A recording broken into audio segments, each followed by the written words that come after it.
Gør det nu. Okay, det gør jeg så.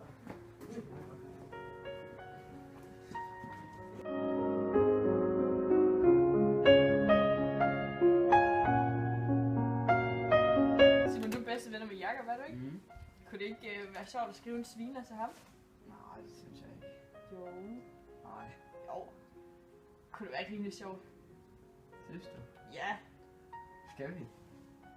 Ja, det synes jeg. Bare skriv et eller andet. En sviner. Kom ind og ind, Jacob. Du skal se det.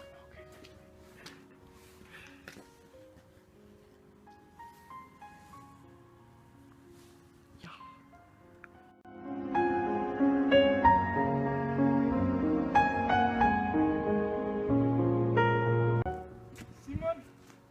Hvorfor har du skrevet det til mig? Ja, det var Katrine. Det var Katrine, der sagde, at jeg skulle gøre det. Hvordan kunne du? Vi er bedste venner. Ja, det var undskyld. Jeg hader dig.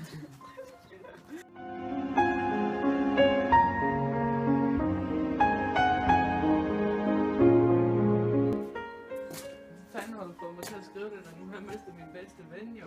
Jamen, du gjorde det jo selv. Det var da dig, der fik mig overtalt til det, jo. Ja, men du gjorde det jo selv. Det er jo ikke mit problem. Jo, fordi du fik overtalt mig. Nej, det er jo ikke mit problem. Det er dit eget problem, at du selv har mistet en ven. Det er jo ikke min skyld.